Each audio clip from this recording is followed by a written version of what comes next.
Could a cure for cancer be closer than you think? Welcome to Live from Stage 4, where NBC takes center stage as we talk to experts, share inspiring stories, break down science, and shine the spotlight on what matters most. Because when it comes down to it, the spot, for us and by us, is all about us.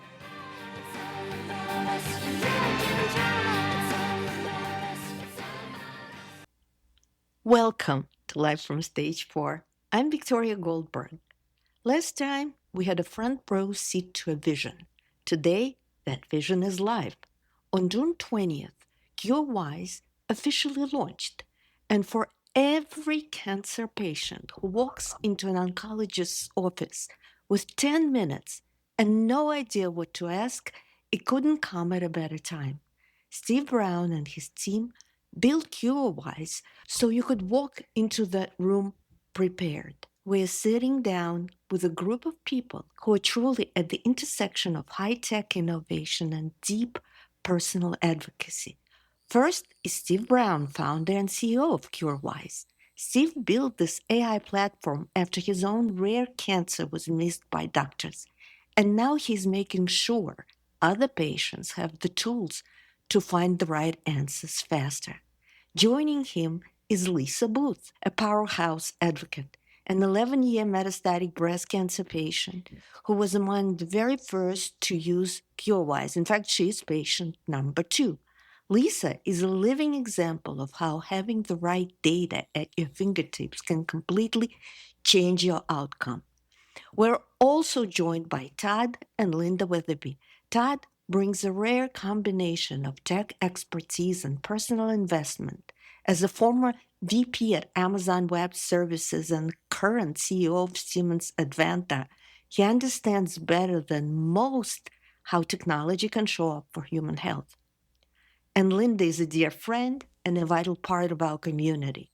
She is the one who connected the dots, and her heart for this conversation is really the glue that holds it all together. Welcome back to Developing Story. CureWise is here.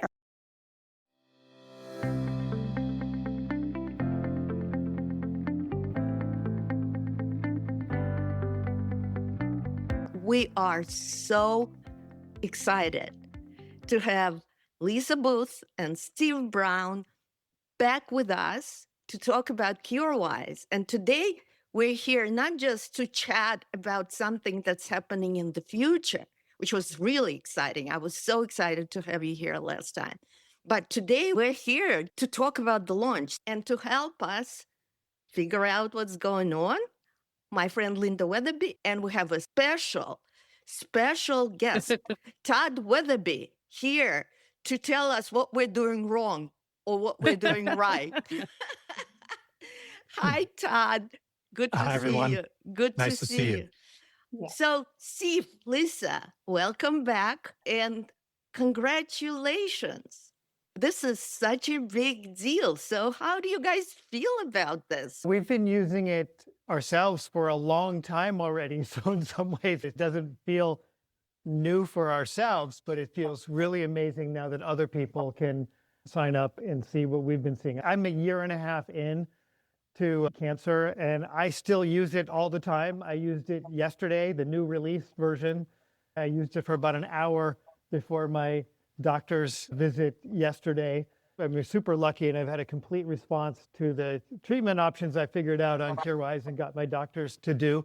I still have all these questions like, how long do I need to keep doing this therapy? Explain the MRD testing, and did they do it right? And it turns out I learned that my other doctors didn't do it right, and so I have to get it redone. But it's all this stuff because I'm talking to CureWise, learning about it, having a better conversation with my doctor. Even a year and a half in, after I feel like, what more could I possibly learn? I'm still learning new things and using it every time I go to my doctor.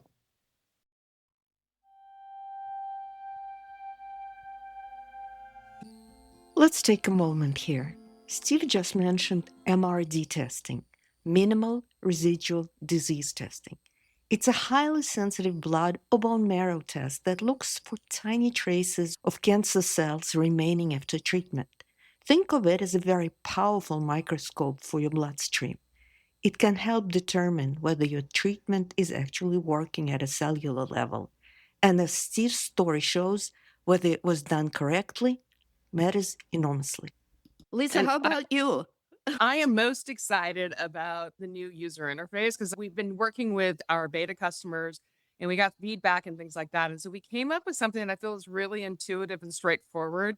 I love that there's another metastatic breast cancer patient in Seattle that's a UX expert, and she helped us design it as we went through it. So it really is working for patients with the patient at front of mind. I love that it shows me its logic as it's thinking and it gives me references. And like Steve, I use it all the time as well. I just had a scan where there was an open question of what was going on with my scan, and I had MRD testing. And I was able to analyze those two things together and send an email to my oncologist to say, hey, I think it means this. I'm feeling really comfortable about this. And I think that we should hold on my current chemotherapy for a little bit longer so I can further reduce the side effects I'm having from my chemotherapy. And so I felt I have agency, and I'm so excited that everybody like us can have agency. And I've been using it with a lot of different beta users. And I like that even if you are an early stage person, it helps you understand it. It speaks in simple terms and it describes something. You can actually say to it, I love gardening. Tell me about my cancer as if you were a gardener. And it'll explain your complex cancer or simple cancer in a term that you can understand. And so it's really about creating that very personal experience so that you as a patient understand things and can have a better experience when working with your oncology team. You just mentioned it yourself, so you opened yourself up for my next question. Let's talk about the beta users. How many beta users have you had? We had about 80 beta users. Let's talk about their experiences. And Lynda, you're one of those people, and it turns out that Todd is also one of those people. So, you guys, please chime in and tell us about what your experience is, because honestly, I can't wait to get in. Yeah. Todd, I'll jump in first. But yeah, I know Lisa and Disclaimers. yeah, no, Lisa's a really prolific MBC advocate. So of course I knew of her and we're both in Seattle. And so I jumped into the beta testing just a few weeks ago, actually, but it was timely because we're not sure if it's stable disease or not. It has been really helpful in just helping me formulate the right questions going into the most recent appointments. I will say that my husband is very adept in the AR models. He's been using my login to go in and ask his own questions as a caregiver, also as someone with a lot of experience in the tech world. And I think he's got his own story to tell about it. I will share this little nugget. I was on the phone with Lisa last Friday when I read my most recent PET scan, which had confusing stuff in it, really confusing. Let's face it, reading these scan reports is just brutal. And I went right over to the CureWise interpretation. And in addition to having Lisa on the phone to hold my hand as I read the results, what may be very matter of fact in a PET scan report, CureWise was able to interpret for me and say, hold on, this requires this and this to confirm. And it kept me from going down a giant rabbit hole on Friday. It was extremely helpful. Todd, do you want to talk about how you've been using it? Yes, certainly. Linda's journey's been 25 years with cancer, and in the last few years, had gotten the roller coaster that all of you have experienced. And so, as a caregiver, I'm tracking along and I'm trying to be helpful. I'm trying to understand the science. I'm trying to understand how to help Linda have agency. Lisa, I love that word. How to have it together with her and feel like we're somehow in control, or at least we can navigate. So the idea that CureWise is a navigator, it's a concierge through this crazy experience is really cool. I'll say that for the last 6 months, I've been using straight GPT myself, trying to emulate what you all have built in a much more robust way. I created my own little council of advisors. I described her situation. I cut and paste her reports from my chart into my GPT chat. And then it tells me I'm running out of time and I'm going to lose all this history. And I'm thinking, man, if I could only have this longitudinal view of her full history and I wouldn't have to go fetch all the data myself, if I could only then use my time to have this rich conversation with these tools that give me great insights, wouldn't that be great? And then I turn around and she introduces me to this. I'm a big fan just in a few days of getting familiar with what you've built. On the specifics on the tool, I was using Linda's account and tried to invite the caregiver it generated an invitation from Lynda to me, and I couldn't get through it. So my feature feedback is that I had to then set up my own integration with my own healthcare records in order to participate as a caregiver for Lynda. And I wasn't there to do that task. I wasn't there to work on my own agency. I was there to participate in hers. Let's talk a little bit about that. A caregiver who wants to join in, what would be the steps and how do you envision Yeah. that? Let's talk a little bit about that. So Yeah. we did build the caregiver capability in the sense that you as a customer can invite somebody else to have access to your account. They can chat with your medical records and those pieces of the puzzle. Currently, in order to activate that feature, the person has to go through and set up their own account.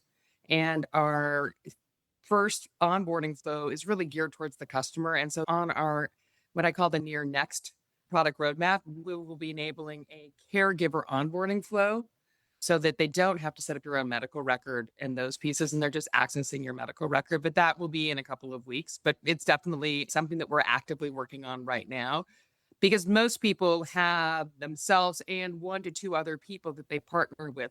Not a lot of people go to cancer oncology appointments by themselves, and it's as important that the individual and their loved one or their advocate come along with them on that journey. So the intent is to enable that in a frictionless manner. If anybody has any issues until we get this feature launched, they can work with our support team and we will help them move through that process so that they can go ahead and do that while we're waiting for it, so that we don't have to be sharing passwords and everybody can have access to both accounts. And Yeah. Todd, you are going to be our beta tester for this particular function.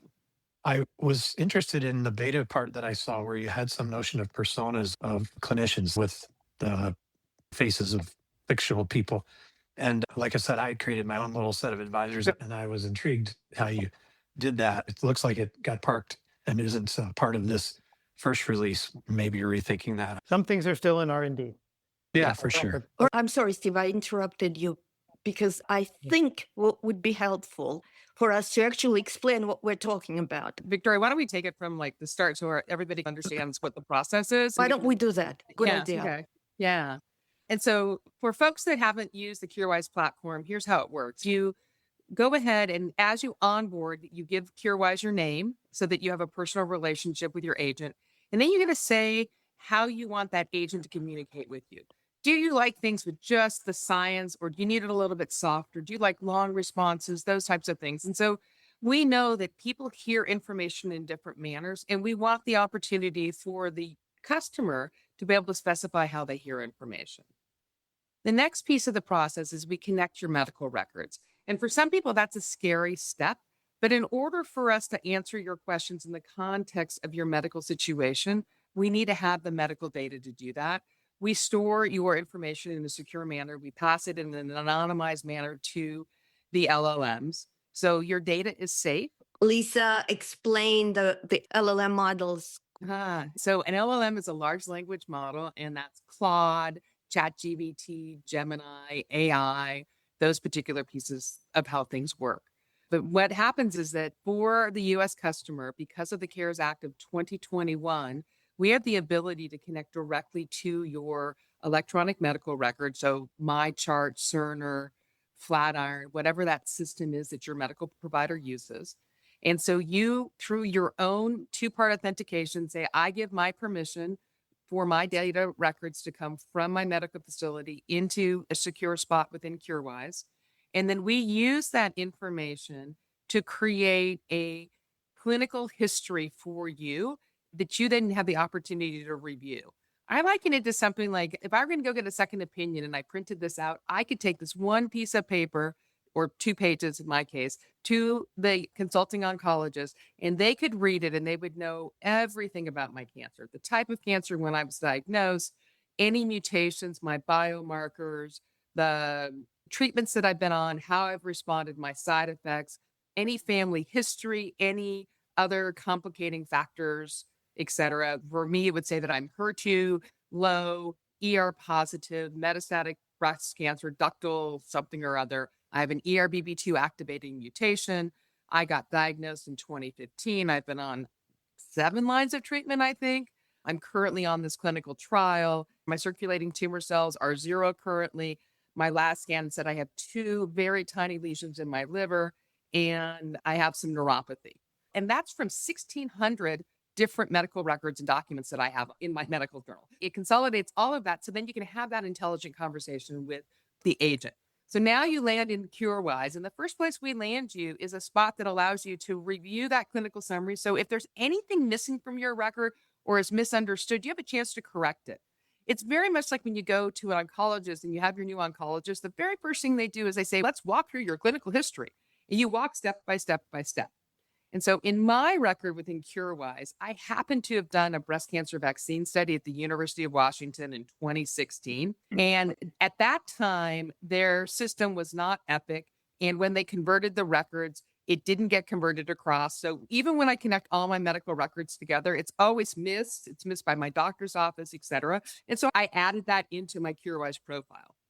And that's why your oncologist reviews things, and that's why we review things.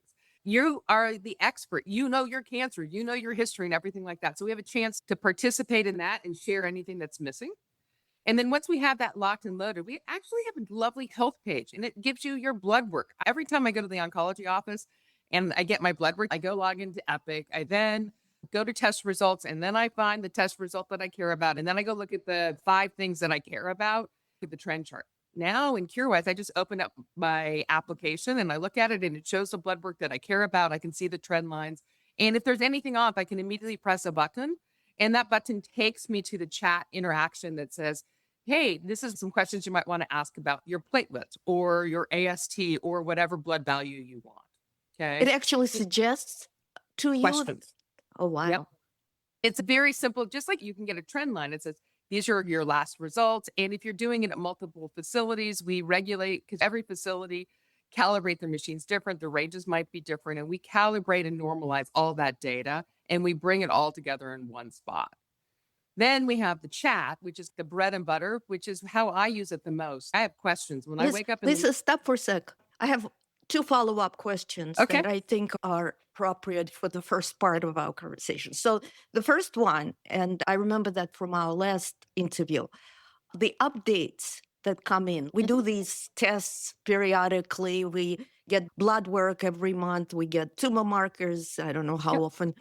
So is that done automatically now? Because last time we spoke, you had to go and manually start the process of updating your records. Yep. Still the No, case. no, actually, so what we've done is we currently, on a weekly basis, we will go ahead and automatically refresh your medical records. But it's our best guess because your medical appointments are not shared through the CARES Act. So we don't know exactly when your medical appointments are. So we cannot automate that process to say, I had care yesterday, therefore I should be refreshed today.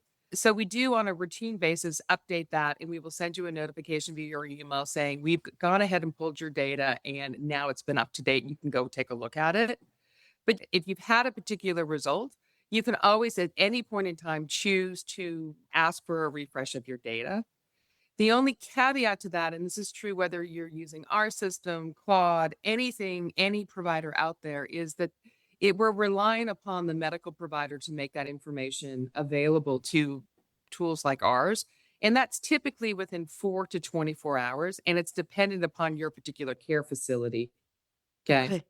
So there are times, let's say I get a scan back and I want to know immediately, I can always simply save that as a PDF and upload it directly into CureWise, and I can get immediate responses.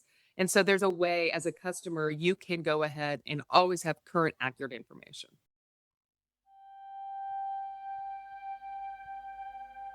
Just a quick side note for context and clarification. What we're talking about here, it's not the pandemic stimulus bill that was known as CARES Act.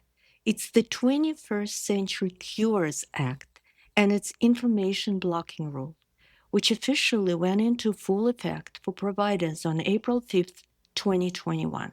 Before that, it was really common for patients to wait days or even pay for their own medical records, or for results to sit in a portal until the doctor reviewed them. Now, under this rule, most healthcare providers are required to give patients immediate electronic access to their electronic health information, things like lab results, medication lists, and clinical notes, unless a very narrow exception applies. If they deliberately slow that down, charge for it, or otherwise interfere with access, that can be considered information blocking, and there are real penalties on the table. For tools like CureWise, that 2021 change is huge. It's what finally lets patients put their own records into a platform and start using them instead of being stuck waiting for someone else's permission. Actually, there is a question I'm going to ask you, and Abigail is going to kill me if I don't ask this question. She was very concerned about the security issue of data. How secure are our data? So, how do we make sure that the data that you get won't be shared with anybody else? So if you use online banking or if you use MyChart, it's the same level of security. And understand, we're doing this for ourselves with our own medical data. We care, but we know it's high stakes. We know it's private. It's the highest grade of security, the same as banking and other medical records. All right, great. Lynda, you're very, very polite. You raised your hand, so please go ahead and ask your question. My husband's in shock. Well, I just wanted to give an example of something that we found so helpful. In my chart, we're on an Epic system here at Fred Hutchinson in Seattle, and that will show a trend line for tumor markers. No problem. We're monitoring bone disease in most cases. And when you're reading your PET reports, it can't show a trend line. It'll show you the measurement compared to the last interval, but it won't show you beyond that. And we have been playing around with it, and you can actually get more trend from multiple PET reports if you ask CureWise to do that. So for trying to monitor response to therapy over the last 6 months, it's super helpful. And it strikes me, why aren't the medical record companies able to do this? It's what they should be doing.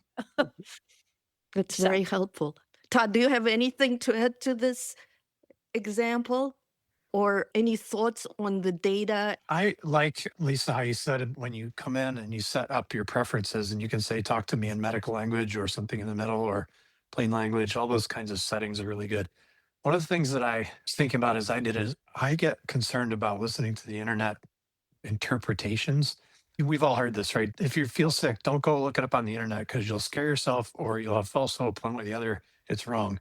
And I think CureWise has still some risk of that, but I liked somewhere in there where you had all the disclaimers saying, I'm not a doctor. This is only for observation, not interpretation.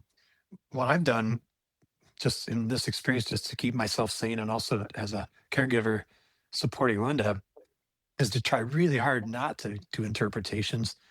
And in fact, I went and told it, I put in a rule myself and I said, can you remember this rule, CureWise, that I don't want any interpretations. I want you to warn me before you give me an interpretation or even ask my permission to give me an interpretation. I'm happy with observations all day long, longitudinal things I didn't think of, but I don't want false hope and I don't want false fear. And so don't be my doctor. Don't give me interpretations. And it responded nicely. It said, okay, good. So I'll remember that the next time we have any chat and I have an interpretation to share, I'll ask you if you want to hear it from me before I give it to you. And okay, good. Then I've protected myself and my psyche and my partner from that. So I'm curious to get your reaction to what I've said, what you're thinking about that risk. Is that a real risk? Is that a good way to manage it? Was CureWise have more features that I don't know about in this way? CureWise has pretty strict guardrails in there to absolutely not try to be your doctor, but to help educate you on things that are in your medical record and help coach you about things you might want to talk to your doctor about. But I think that the big thing that differentiates from what you were talking about at the beginning, I have some symptom or have something, I'm asking some sort of questions. And CureWise is rooted in your medical record. So when you import your medical record from all these different institutions that it might be scattered around, it's analyzed that, it's created your clinical history from that, and that's what grounds everything. There's a lot of stuff in your clinical history that how would you know what it even is if you didn't go to medical school? I think that the biggest part of CureWise is, hey, help explain this to me so when I'm sitting down with my doctor, I can have a better conversation so I can understand what's going on. I think that the biggest thing that's one is it's rooted in your own medical record, and two, the guardrails around it are very strict and don't try to be anybody's doctor. That's not the job. The job is to be an educator, to explain what you're seeing in the medical record. So that's the philosophy. I do want to reiterate that Todd had a lot of experience using just the basic AI tools before he discovered CureWise. And so maybe you had some experience around the interpretation thing with the tools that don't have the guardrails that CureWise has. And I also wanted to say that I really think that we might be skipping over sort of the most important point here. The difference between going to ChatGPT and using CureWise is this is informed by your medical record. There's a disclaimer in CureWise when you get to the point of uploading your medical record that says, hey, this might take a while, maybe an hour and a half. My experience was it was super fast and it was super easy. And I am still blown away by how easy it was, given how hard it is to get your medical records transferred for second opinions and all that kind of stuff. I also want to say that my care started in 2001 at a different institution. And I did have two institutions over the course of my first diagnosis and then my metastatic diagnosis. It was super easy to upload from both institutions. All of the data was complete and synthesized into a summary that was seamless. So I don't want to blow by that. It's just mind blowing to me how easy you make it for the patient and family. Well, mine is in 8 different institutions.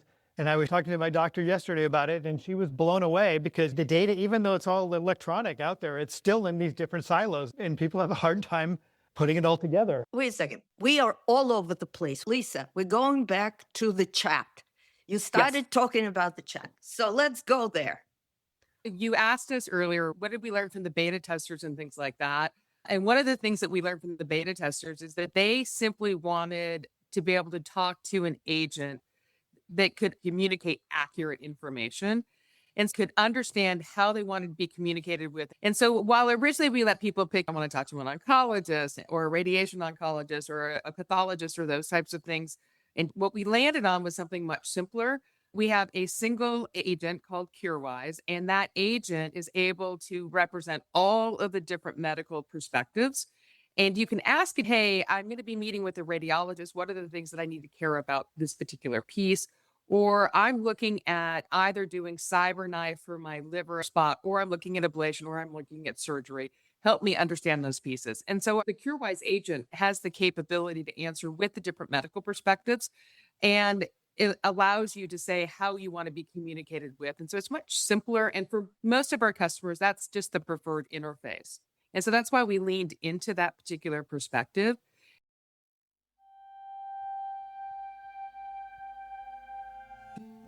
Let's take a quick break to explain again the word hallucination. In AI, hallucination doesn't mean seeing things. It means when an AI model confidently states something that is factually incorrect. It's one of the biggest concerns with using AI for medical information. This is exactly why CureWise builds in guardrails and cross-checks multiple models to catch those moments before they reach you. And while we're at it, another term used by CureWise, we need additional explanation. It's cross-check. Cross-check is CureWise's way of getting a second and third opinion instantly. When you use it, CureWise sends your exact question along with your medical record to 3 different AI models simultaneously. Each one answers independently, and then a 4th model synthesizes all 3 responses to show you where they agree and where they disagree. It's a powerful way to make sure you're getting accurate, well-rounded information. And then we built another piece, which is what Steve talked about. One of the things we all worry about is hallucination. And part of hallucination is, did the AI tell me the right thing? And one of the easiest ways to check that is to actually ask all the different AI models the same question. And so we have something called cross-check. And you ask your CureWise agent, I just heard about the ASCO conference and the new RAS medicine. Does that apply to me? And you hit the button. And what it'll do is it'll take your medical record, and I have metastatic breast cancer and an ERBB2 mutation. I do not have pancreatic cancer. And it'll go through and ask Chat, GBT, and Anthropic, and Gemini the same question, and all of them will respond. And so you can reach each individual response. Then it goes through and says, synthesize that for me. And it'll tell you where the models are alike and where the models are different. So you can really test the waters to make sure you're getting accurate information. And as Steve mentioned earlier, the models do 95% of the time, they answer the question in the same way. But there are times when they answer it slightly differently. For example, last year when I was trying to decide what I was going to do for my next treatment after I failed in HER2 after 7.5 years. And Pardon? HER2 failed you. But Anthropic and ChatGPT both suggested that I go on to a new ADC, like looking at the ones in trial. But Gemini kept coming back to Dato-DXd and what's the one that had Tuzumab, the other one that I can't remember. So it suggested both of those. And I couldn't figure out why for the longest time. And finally I asked it. And it was that Gemini was assuming that the reason why I stopped having HER2 work was because the linker was broken. And that's what Gemini thought. But the other two considered the payload. And when I sat down with Sarah Tolaney and my own oncologist, the real issue is that nobody knows. We don't have enough data right now to know if people are failing the linker or the payload. And so it did give me that delta by asking the different models. And so I really appreciate being able to ask all three models at once the question and get those answers. There's two features within our platform. One is normal chat, where you just get to converse. And for 99% of the time, all I do, because I really only just need one answer. But there are times when I want to see what the different models say. And so then I go use a feature called cross-check. And that's when I'm able to ask a question and it allows all three models. And so all three models are given the same information. They're given the same prompt. They're given the same medical information. And they all answer the question based upon how those models have been trained. And based on what you're saying, we would also know which LLM models are saying what, right? You would see all three. So it's doing two things. One is they're each answering it independently. And then all of the responses from all the models get synthesized and it says, okay, where did they agree? Where did they disagree? Compare the results. So it's a two-step process. So it does answer independently and then it goes through a synthesis and comparison step. So you don't have to go do that. The system is doing that for you. So every model gets the responses from the other two, Yeah. and every model. No, there's a synthesizer model that gets all the responses I from see. all three models and then it synthesizes. But do the models consult each other? Are you able to assess that before it reports the first level assessment? Are these models going out and incorporating their competitors? No. The models are actually so good at this point when your medical record is properly prepared and you've properly guided it. The models are so good right now in their medical training that some of the things we were doing a year ago, having the models debate each other, that's become less relevant because the models are like 100 times better today than they were a year ago. I just find that answer very reassuring, Steve, the way this is all controlled. They're not commingling their data before they give you the first level report. Like Todd said, it really is value add here. But also, I'll say that this is a value add of CureWise is to take the independent answers and then cross-check them and then determine what's valuable out of that cross-check or what's relevant to the patient. I think that's a nice value add on top. The models are changing. Next month, another one's going to come out, and a month after that is another one's going to come out. So we're doing the work to keep on top of that and make sure we're testing each one and putting the most recent, best one in there. So you don't have to think about that. I have a question as a follow-up to the first feature where you just want to chat. You chat to some chatbot. Do you actually know who you're chatting with? Or this is something that you guys decide on the back end? You can choose the underlying model if you want to, but we've done a bunch of testing and we put in as the default, the one that's been the best overall. If you decide you want to go choose a different one, you can do that. This is such a great tool. And patients know that AI is here, AI is coming, and so many are worried that AI would replace the doctors. How do we assure them that's not what's happening? That this is a tool, and I wanted to mention this as a separate item, and we'll talk about this. I think it's important that your tool is also a training tool. Your tool trains the users how to talk to the doctors. But let's first talk about this. How do we assure the users that this is not going to replace the doctors, that this is a companion Yeah. to you when you go see your doctor. I've talked to many doctors about this and many oncologists about this. And first of all, being an oncologist has got to be about the most difficult thing in the world. It's a really difficult profession to be in. And you're dealing with a lot of difficult situations. Everybody I've talked to has wanted their patients to be more educated so they can have more quality conversations, so they can be more collaborative with their patients, because so many of the decisions are made by the patient. Do you want to do this or do you want to do that? Here are the pros and cons. You decide. Now, if you have a patient that is completely uninformed about any of that, it is really difficult. It makes the job of the doctor so much more difficult. But if you have a patient that's already studied it and has learned the terminology and has already educated themselves on this, that conversation is much more collaborative. It's much more reassuring. It's a much higher quality, and it leads to better outcomes. This already has been proven that the shared decision-making and collaborative care leads to better results. That is what CureWise is doing. It's helping patients, it's helping people become educated in their disease so they can have a higher quality discussion with their oncologist so they can make better decisions together. And that's what this is for. So you have mentioned, and this is something I wanted to follow up on, you have mentioned that the job of an oncologist is probably one of the hardest things to do. And I just interviewed a doctor and I asked her specifically that question. What does a community general oncologist do? Unfortunately, some cancers are still not that many options, but certainly in breast cancer, there are so incredibly many options. But you keep saying, and you said that in our first interview, that this platform is not for doctors, it's for patients. Why can't a doctor use it? And what makes it so special that it is for patients, not doctors? So if you look at all the things going on in AI and medicine, there are a lot of people working on different things. The one part that's really been left out is something that's really just focused on serving the patient.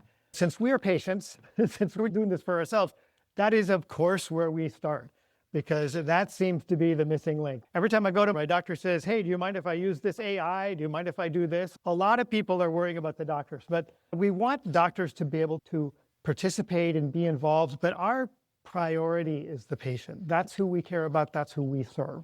From the standpoint, Todd talked about the caregiver interface. From next beyond the patient is everybody has somebody on their care team that's probably a family member. So that's the next priority. And then there may be, down the line, there may be more professional caregivers or providers. We're going to figure that all out. But who we serve is the patient and their family. And that's always going to be our priority. So this is a great segue to talk about the training.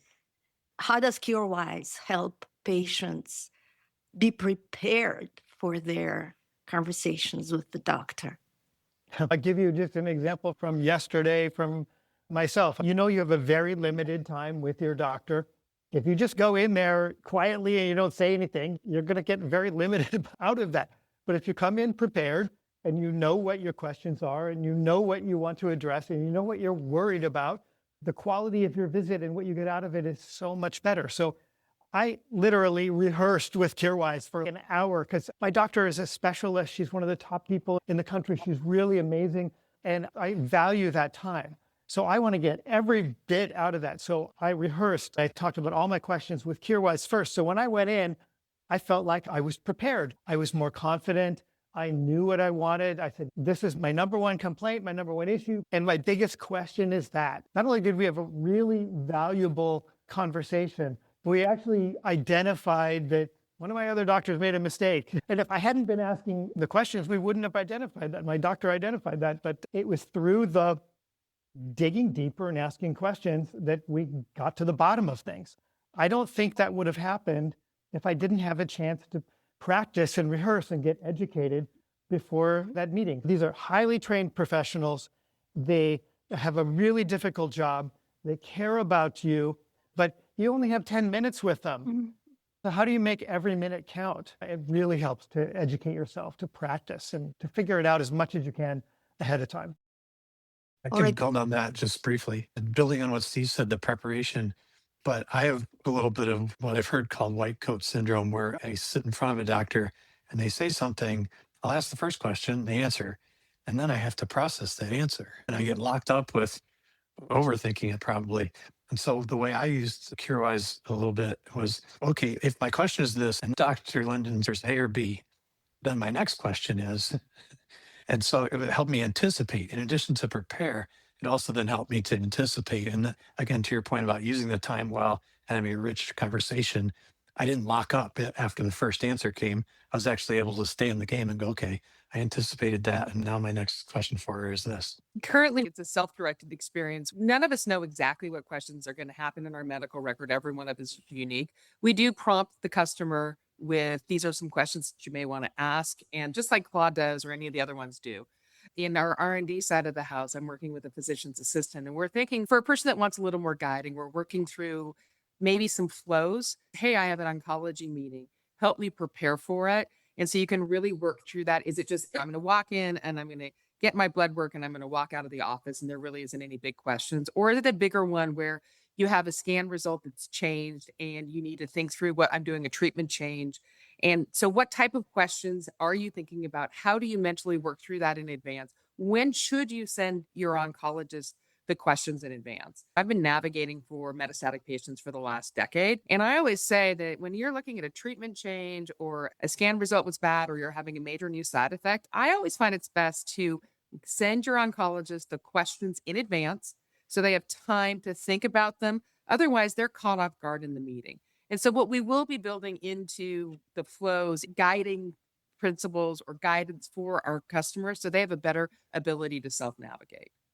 But what we have right now, which is infinitely important, is having the time to ask questions and understand things so that you, whether it's white coat syndrome or just locked in fear, because we have Right. all had that experience, right? My last scan, I got it back about 10 minutes before I saw my oncologist, and she'd mentally processed the scan. I had not. And she was moving on. And I finally had to say, Dr. Chen, we're not talking about anything till we go back to the scan because I can't hear anything you're telling me right now because my brain is solely focused on this other piece of information. And whenever you have the time as a person to process, come to terms with something, then your mind opens up again to hear new information. And that's true for you. It's true for your caregiver and all of the people in the puzzle. And so I really love that with the CARES Act, information is released to us immediately. So we see things. And now we have the ability with guardrails, because that is the most important thing. I need to ask questions with guardrails. I don't want some bizarre answer coming out of ChatGPT because I forgot to attach the right medical record or I didn't give it enough information or it hallucinated or did whatever. I want to know that my medical record was processed, my information was used, that the prompts that were sent made sure that I was getting information in a safe way that I can understand. It's not overstating what I should do as a patient. It's not trying to prescribe medicine. It's saying, this is what information you need. This is how I can help you understand it. You can change the metaphor. You can do all of those different pieces. And let's prepare for your oncology appointment. But your provider team is the one that prescribes the medicine. And they're such a valuable part of the team. But shared decision making makes for a really powerful relationship with your oncologist and leads to good outcomes because you feel like you have skin in the game and you're not a victim of your disease. You are an active participant navigating this journey with information and agency. Yeah, That's good. I've used it just recently for investigation of 2 clinical trials that we have on our radar. And just the explanation of what is needed for these clinical trials and where there may be an eligibility issue. The explanation is so helpful. It's just far and above anything I've ever seen. I wanted to follow up with something that we actually touched upon earlier in our conversation.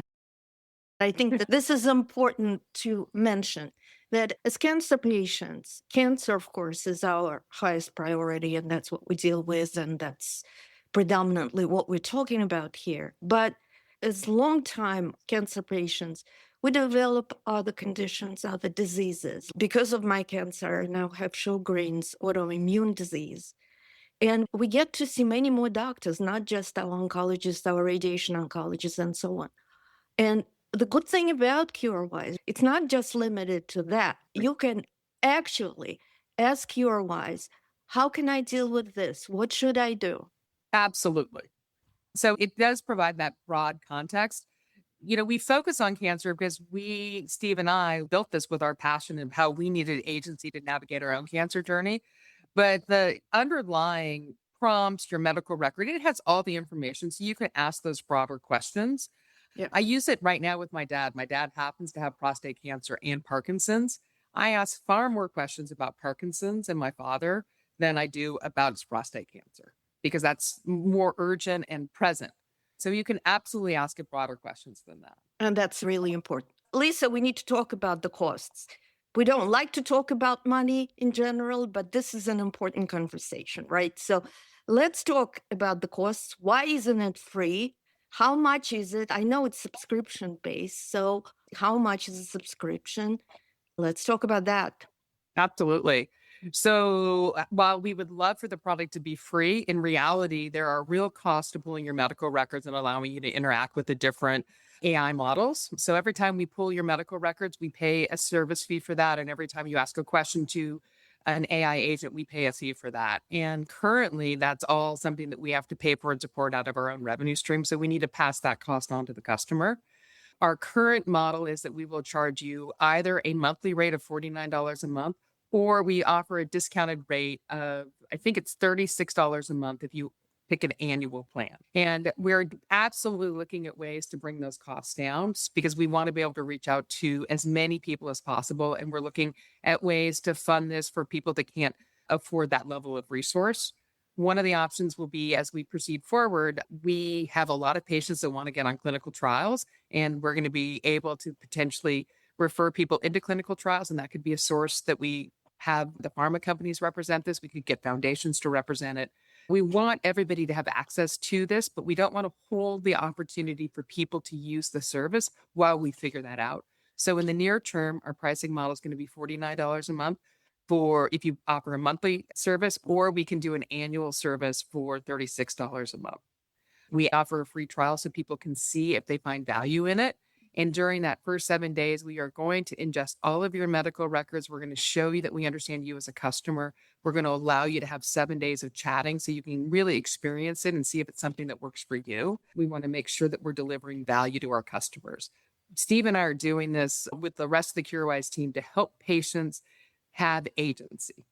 And so we absolutely want to make sure people have access to the best possible information so they can have the best outcomes with their oncology team. That's wonderful. And you already have the first paying customer. Yeah. As a parting thought, what is your message to the future users of the platform? Steve, I guess that would be you now. My message is that the science of cancer is going really fast, and there are a lot of new things out there, and there are more and more things out there every day. You need to get educated. You need to learn about this. If you just go in and you don't ask any questions, you're probably going to get just the guidelines, which might be great, but it might be 10 years old. And there might have been a lot of progress in the last 10 years and a lot of new things coming on. And if you don't know about them, you don't ask about them, you don't learn about them, you're not going to have access to them. I know that just last year, the National Cancer Institute published a survey of this in the Journal of the NCI. Said that 60% of people with cancer have an actionable mutation, a druggable mutation. Only 15% are actually getting treated for it. So there's a big gap between where the science is and what most people are getting. And the only way you're going to close that gap is by learning everything you can about your disease, asking the right questions, making sure you're getting the best tests, and that you're pushing your doctors to act on that. Because the easy way out, if nobody has time, is just go to what the guidelines are. Most of the new stuff that scientists come up with in the last few years, it's beyond the guidelines. Often what they say is, we'll try something beyond the guidelines only if the guidelines fail. But it's increasingly predictable about whether or not the guidelines are going to work for you. So if you know it's not going to work for you, then don't waste a year doing the wrong thing. Try to get onto something that's better matched to your biology. Everybody's cancer is different. Everybody's cancer is biologically unique. What you need to get depends on what your biology is. So you need to learn about that and advocate for it. And that's why we're here.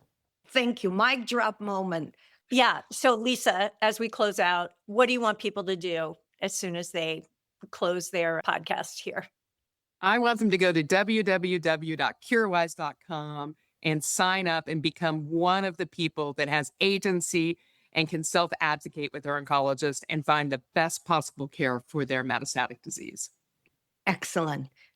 And Todd, do you have anything you want to impart on our listeners before we go? I think it's worth a look. I think that there are many tools out there, but this adds so much value on top of the raw tools, the raw data. It brings together everything around the patient in a unique way. I don't think there's anything like it that I've seen being a caregiver, and really looking forward to what's next here. Oh, what a wonderful way to end. And I want to say, we don't get paid for this. So this is not a paid advertisement. In the game. That's why we're here. We're here only because we're excited about this product. We want to be here. We want to be the first paying customers. And good luck to you. Congratulations. And we are rooting for you. Thanks, Lisa. Thank you. Thank you. Take care.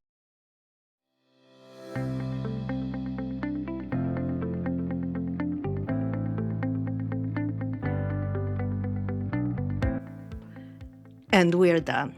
That's a wrap on today's episode of Live from Stage 4. A huge thank you to Steve Brown, Lisa Booth, Lynda Weatherby, and Todd Weatherby for joining us and for sharing so openly. This is exactly the kind of conversation that makes this community what it is. In this episode, we caught up with Steve Brown and Lisa Booth, the team behind CureWise.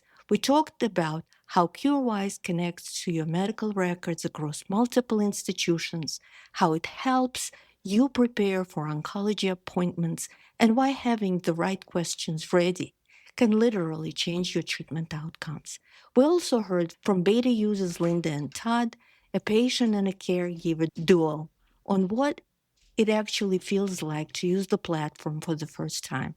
From the cross-check feature that compares multiple AI models to the caregiver access roadmap, to the very real gap between available treatments and what patients are actually receiving, this one is packed. If anything you heard today resonated with you, head over to www.curewise.com to sign up. There is a free 7-day trial so you can experience it for yourself. No commitment, just information and agency in your hands where it belongs. A quick but important note, CureWise is not a doctor. It's an incredibly powerful tool to help you understand your medical records, prepare better questions, and have more informed conversations with your care team. But all medical decisions should always be made with your physician.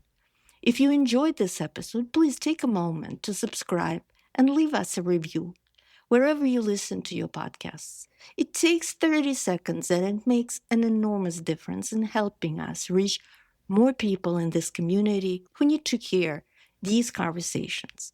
Share it with someone who could use it, a fellow patient, a caregiver, a friend who just got a diagnosis and doesn't know where to start.